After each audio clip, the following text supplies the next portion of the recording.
그날 밤, 제 아들은 잠든 채로 남겨졌고 저는 대문 밖으로 내쳐졌습니다. 사모님이 짐은 다 싸뒀어 한마디를 던졌을 때 귀가 먼저 멍했어요. 나가라는 말보다 더 잔인했던 건 아들은 두고 가 였습니다. 손에 쥐어진 돈봉투는 새 삶이 아니라 입을 막는 재갈이었어요. 울면서 매달리면 아이가 위험해질 수 있다는 협박에 숨통이 조여왔습니다. 그 집에서 버틴 시간은 길었는데 제 편이라고 부를 사람은 할머님 한 분뿐이었어요. 할머님이 세상을 떠난 뒤로 집 안 공기는 순식간에 칼날처럼 차가워졌습니다. 도련님은 해외 출장으로 집을 비웠고 사모님은 기다렸다는 듯 사람까지 불렀어요. 저는 끝까지 버텼지만 마지막에 선택한 건 싸움이 아니라 아이의 안전이었습니다. 아들을 지키려면 제가 사라지는 수밖에 없다고 스스로를 속였어요. 문턱을 넘는 순간 제 인생은 끊어진 줄처럼 바닥으로 떨어졌습니다. 그날 밤부터 저는 길 위에서 제 이름도 마음도 잃어버린 채 떠돌기 시작했어요. 9살 때도 저는 한밤중을 혼자 견뎠습니다. 엄마가 집을 나간 그날 이후로요. 엄마는 멀리 친척집에 다녀온다고 했지만 돌아오지 않았어요. 아버지는 밤새 엄마를 찾다 돌아오지 않았고 저는 캄캄한 집에서 떨었습니다. 다음 날 아버지는 지친 얼굴로 돌아와 저를 의심했고 저는 울면서 고개만 저었어요. 그 뒤로 아버지는 농사일로 버텼지만 몸이 서서히 무너져 내렸습니다. 기침이 깊어지고 약봉지가 쌓이고 누워있는 시간이 늘어날수록 제 불안은 커졌어요.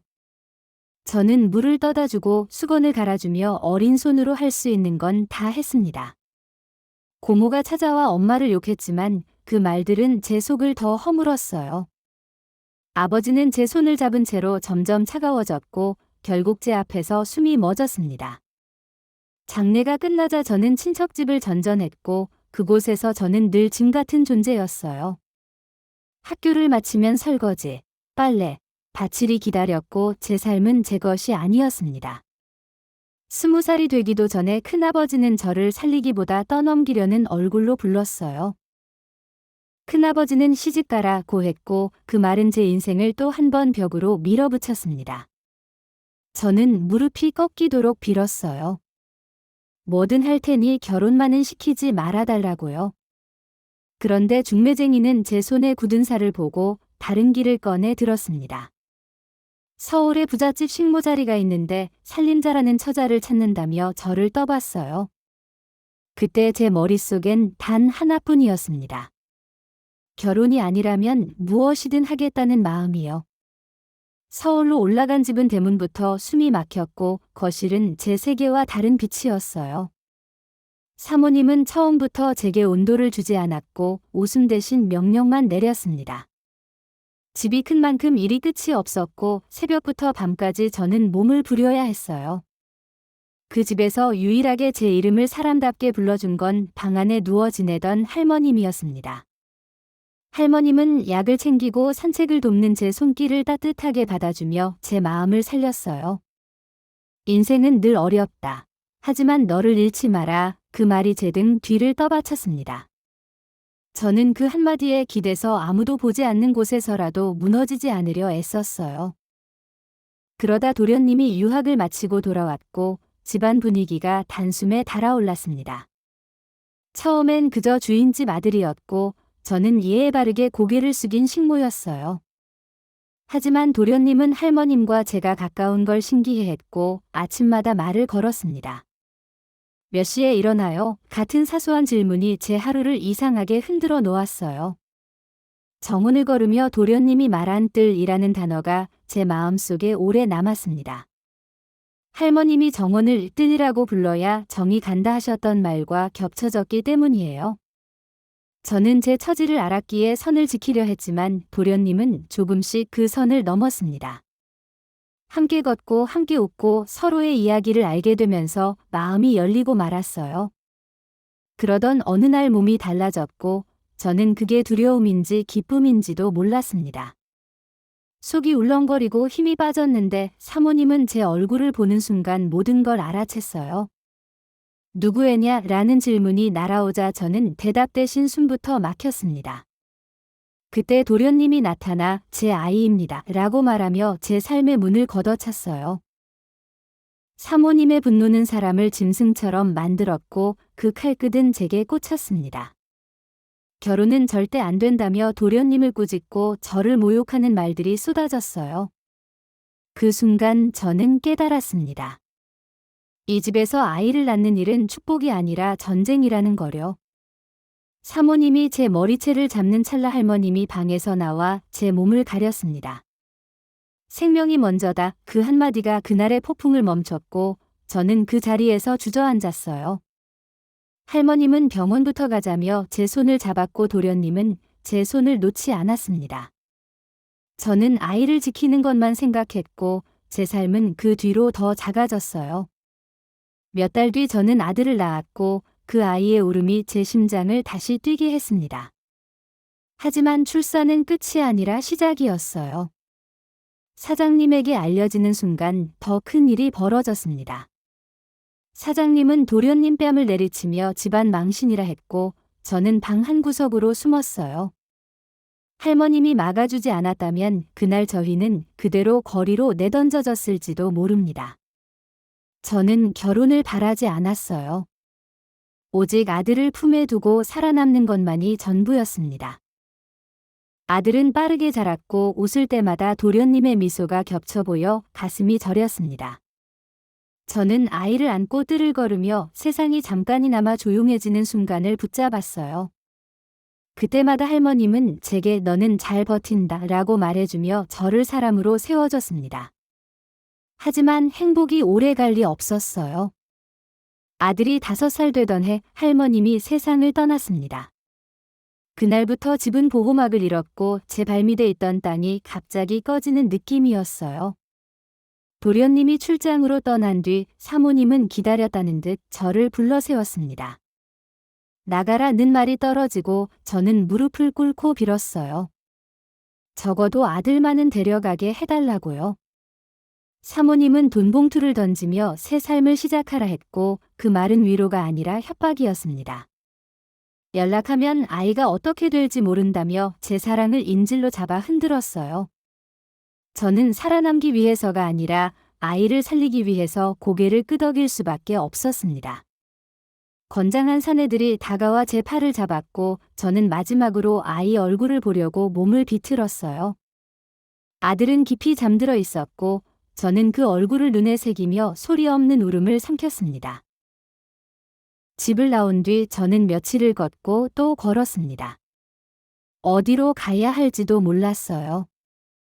고향으로 돌아가면 상처가 다시 덮칠 것 같았고 서울에 남을 용기도 없었습니다. 대전의 여관방에 누우면 아들의 작은 손과 눈동자가 밤마다 저를 깨웠어요. 견디다 못해 공중전화로 그 집 번호를 눌렀지만 사모님 목소리가 들리자 입이 얼어붙었습니다. 그렇게 전화를 걸었다가 끊고 또 걸었다가 끊는 날들이 이어졌어요. 천안, 청주, 대구, 어느 도시에서도 마음을 놓을 수 없었고 밤은 늘 길었습니다. 저는 하루하루를 버티며 제 안에서 무너지는 소리를 듣는 사람이 됐어요. 그러다 부산역에 내렸을 때 바다 냄새가 얼굴을 스치고 이상하게 숨이 조금 트였습니다. 자갈치 시장 근처 여관을 잡고 시장 골목에서 살아볼 마음이 아주 작게 생겼어요.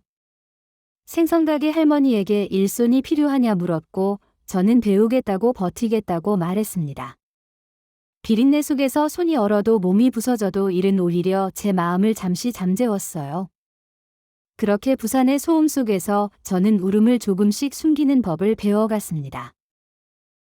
시장 사람들은 거칠지만 정이 있었고 국밥 한 그릇이 때로는 약처럼 느껴졌습니다. 먹고 해라 한마디가 제게는 세상이 아직 끝나지 않았다는 신호 같았어요.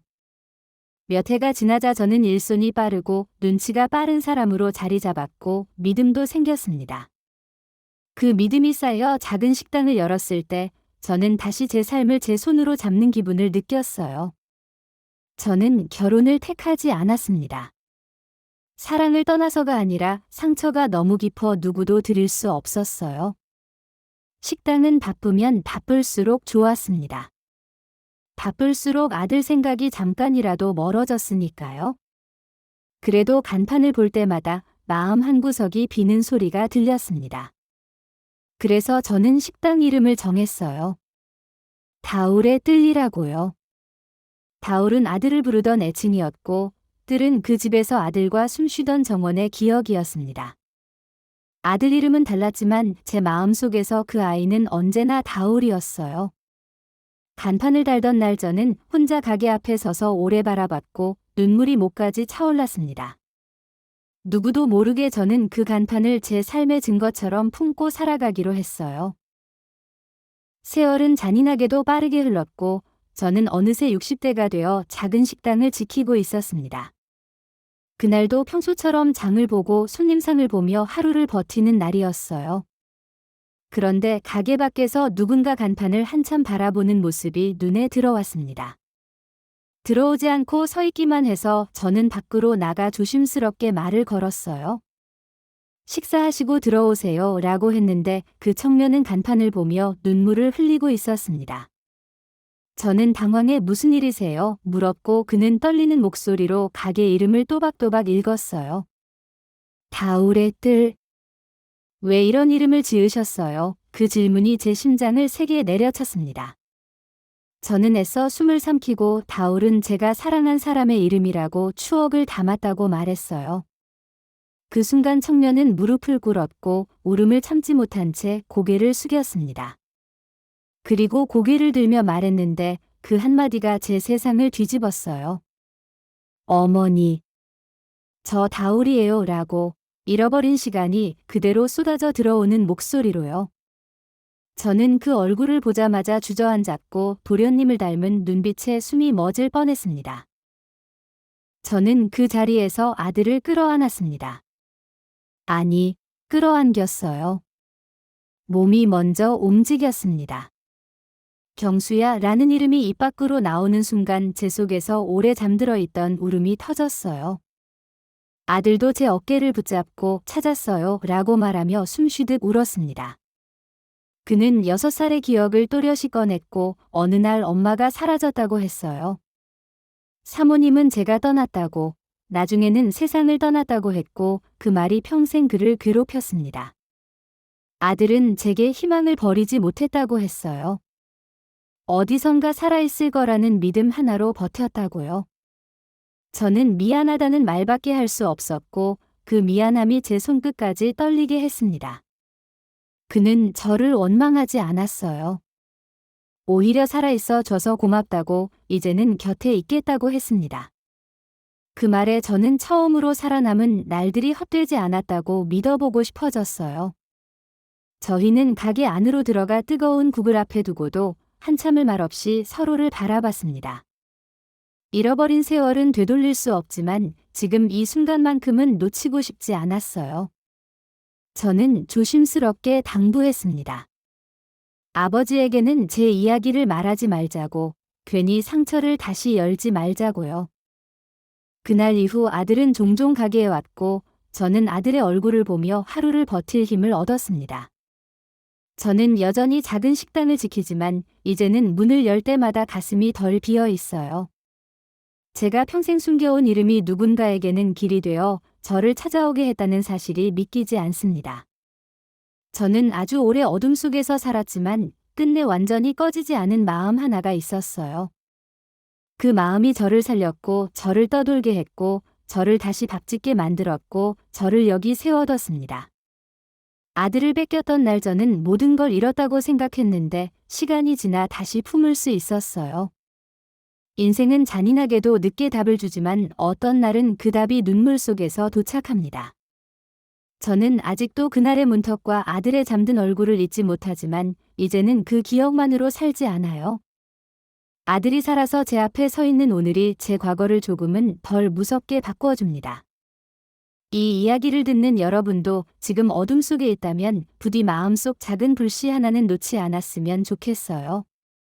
언젠가 그 불씨가 뜻밖의 길이 되어 여러분을 여러분이 그리던 자리로 데려갈 수도 있으니까요. 다음 영상도 놓치지 마세요.